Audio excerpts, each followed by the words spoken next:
tinalikuran tayo sa kabila ng mga ginawa nating kabutihan sa kanila, sa mga umalis, sa mga antay, patutunayan natin ang nasolid tayo. Pinakilala natin sa kalingap, pero bandang huli, gaganito yung tahin pa, lalo nating gagalingan pa,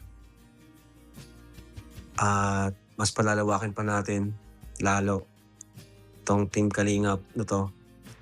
Sa mga umalis, sa mga antay, patutunayan natin ang nasolid tayo. Ang dami na natin pinagdaanan, di ba? Marami na tayong pinagdaanan.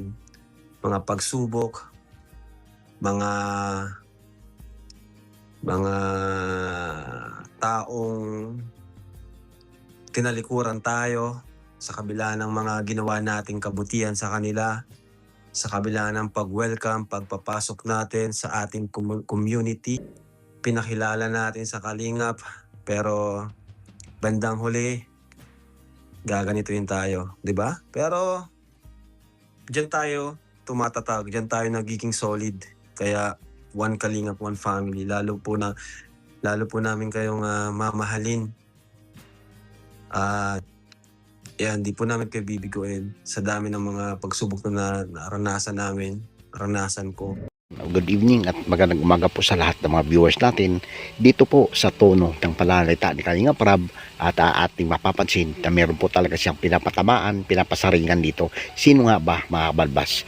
Dito kasi ay binanggit niya yung mga pinapaalis or may yung umalis na bakit kailangan pa at hindi naisip ang mga dati nilang pinagsamahan kung meron man masaya, malungkot at ano pa ang kanilang ginagawa ay kaniyang naiisip ito, mga balbas natin. So dito nga po ay medyo masakit at parang mayroon nga siyang pinaparinggan dito na sa tingin ko ay marami ang natatamaan at ito ay pangkalahatan, mga balbas, kung sakali man na may aalis pa dito sa Kalingap, mga balbas.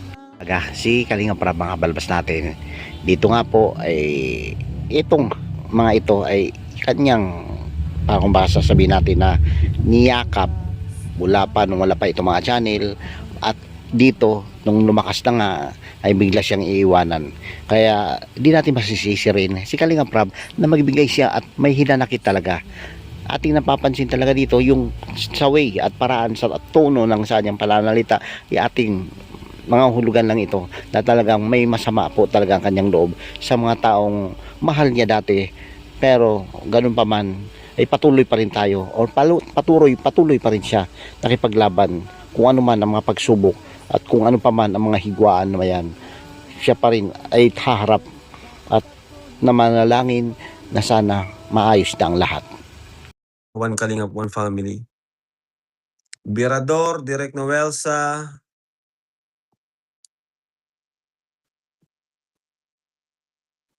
wala pong iwanan. Marami pa tayong hindi pa nga natin nalilibot ang buong Pilipinas, guys. At totoo lang, nagsisimula pa lang tayo.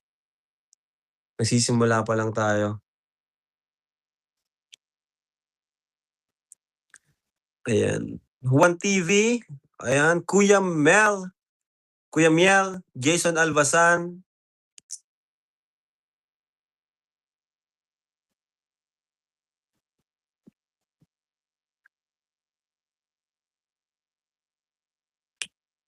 Is the flags mission.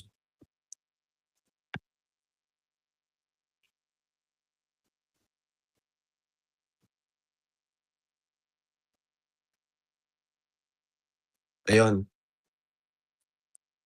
So, ayun. Unti-unting tawag dyan. Kahit pa paano, nababawasan tayo. Pero matira solid. Salamat po sa inyong lahat. No? Thank you. Sobrang successful ng vlog natin. Napakaganda ng kinalabasan. Gusto kong pasalamatan ang family ni Viancy. Thank you so much po sa inyo. Ano po, maraming salamat po at tinanggap. Dito nga po ay itong mga ito ay kanyang kung baka sabihin natin na niyakap mula pa nung wala pa itong mga channel At dito, nung lumakas na nga, ay bigla siyang iiwanan. Kaya di natin masisisi rin si Kalinga Prab na magbigay siya at may hinanakit talaga. Ating napapansin talaga dito yung sa way at paraan sa tono ng sa kanyang pananalita ay ating mga hulugan lang ito na talagang may masama po talaga ang kanyang loob sa mga taong mahal niya dati, pero ganun pa man ay patuloy pa rin tayo or patuloy pa rin siya nakipaglaban kung ano man ang mga pagsubok at kung ano pa man ang mga higwaan na yan, siya pa rin ay haharap at namanalangin na sana maayos na ang lahat. Hindi talaga dito kung sino, at dito kasi sa live niya ay merong mga hiwaan, merong mga hindi pagkaintindihan dito, at meron sinidanggit dito si Kalinga Prab kung saan ba sila daw may malaki ang kasalanan.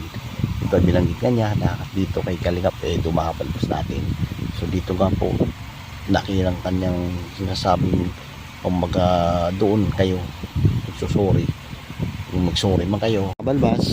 Nangyari nga po dito nga po sa kanyang live ay may sinasabi siya rito at nagbigay ng statement or nagtatanong kung saan nga ba nagkamali o nagkaroon ng malaking kasalanan ang dalawa, yung nasa labas na ng Kalinga mga balbas. Dito nga po ay nahulaan ng mga viewers na doon sila nagkaroon ng malaking kasalanan kay Kalingap Edu. Ano ba ginawa nila?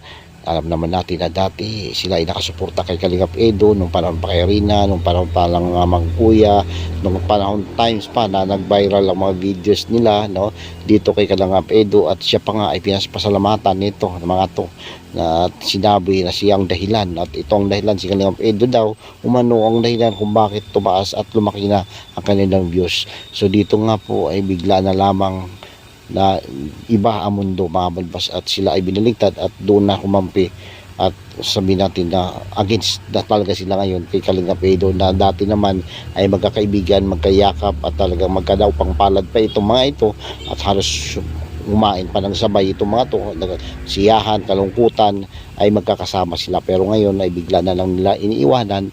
At alam natin na talaga namang itong lahat ng ito ay nangyayari dahil nga din sa mga nagbabash sa kanila, at dahil nga rin sa mga haka-opinyon na ito ang nangyari, at binipinsahan ang sa kabila o sinasabi dito na kung sila man ay hindi aalis or sila naman ay nandyan pa rin sa Kalingap ay baka nga magkaroon pa ng antay ang mga viewers dito na pinamumunuan niya mga balbas natin. Kaya ang ginawa niya ay nanatili at kumalas na lamang muna siya dito sa Kalingap, at nandyan na sa kanyang at gumawa na siya ngayon ng kanyang team. Ito nga yung team Gwapa mga balbas natin. Mga balbas, nangyari nga po dito nga po sa kanyang live ay may sinasabi siya rito at nagbigay ng statement or nagtatanong kung saan nga ba nagkamali o nagkaroon ng malaking kasalanan ang dalawa, yung nasa labas na ng Kalinga mga balbas. Dito nga po ay nahulaan ng mga viewers na doon sila nagkaroon ng malaking kasalanan kay Kalingap Edu. Ano ba ginawa nila? Alam naman natin na dati sila ay nakasuporta kay Kalingap Edu nung panahon pa kay Rina, nung panahon pa lang Mang Kuya, nung panahon times pa na nag-viral ang mga videos nila, no, dito kay Kalingap Edu, at siya pa nga ay pinasapasalamatan nito ng mga to na sinabi na siyang dahilan, at itong dahilan si Kalingap Edu daw umano ang dahilan kung bakit tumaas at lumaki na ang kanilang views. So dito nga po ay bigla na lamang na iba ang mundo mga balbas at sila ay binaligtad at doon na kumampi, at sabihin natin na against na talaga sila ngayon kay Kalingap Edu, na dati naman ay magkakaibigan, magkayakap at talagang magkadaw pang palad pa itong mga ito, at halos umain pa ng sabay itong mga to, siyahan, kalungkutan ay magkakasama sila, pero ngayon ay bigla na lang nila iniiwanan. At alam natin na talaga namang itong lahat ng ito ay nangyayari dahil nga din sa mga nagbabash sa kanila, at dahil nga rin sa mga haka-opinyon na ito ang nangyari, at binipinsahan ang sa kabila o sinasabi dito na kung sila man ay hindi aalis or sila naman ay nandyan pa rin sa Kalingap ay baka nga magkaroon pa ng antay ang mga viewers dito na pinamumunuan niya mga balbas natin. Kaya ang ginawa niya ay nanatili at kumalas na lamang muna siya dito sa Kalingap, at nandyan na sa kanyang at gumawa na siya ngayon ng kanyang team. Ito nga yung team Gwapa mga balbas natin. So yun lang naman po ating reaction for today at bukas babagawa na lang ulit ang panibagong reaction video. Thank you at mabuhay po tayong lahat. Bye! Sa totoo lang, nagsisimula pa lang tayo. Nagsisimula pa lang tayo. Ayan. Juan TV. Ayan. Kuya Miel, Jason Albasan.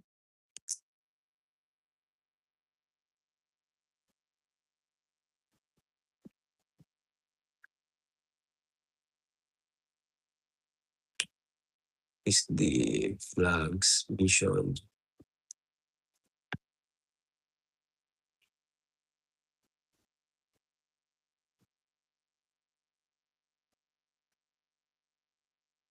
Ayun. So, ayun. Unti-unting tawag dyan. Kahit papaano, nababawasan tayo. Pero matira solid. Salamat po sa inyong lahat. No? Thank you. Sobrang successful ng vlog natin. Napakaganda ng kinalabasan. Gusto kong pasalamatan ang family ni Viancy. Thank you so much po sa inyo. Ano po, maraming salamat po at tinanggap niyo po yung paumanhin po ni Eds. Ano? Thank you so much po at mas pinili niyo na rin po yung katahimikan. Kaya ngayon, sana wag na po nating guluhin pa ang Batalero family. Ako lang po yung magba-vlog sa kanila. Wag po natin silang bigyan po natin sila ng privacy. Bigyan natin ng privacy ang pamilya ni Viancy.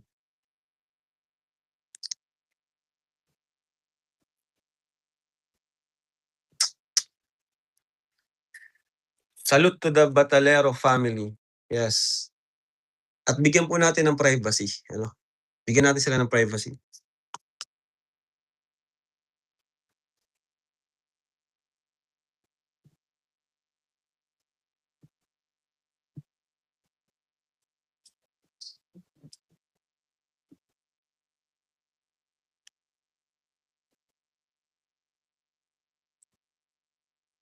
Magsama. Yes po, abangan niyo po yung reunion ng Batch 1. Naka-schedule na po yan.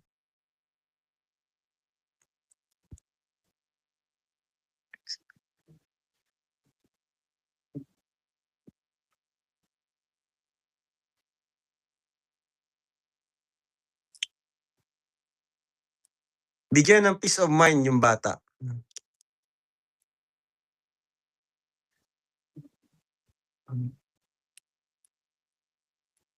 Tuloy ba ang Korea si Viancy? Yes, tuloy po yan.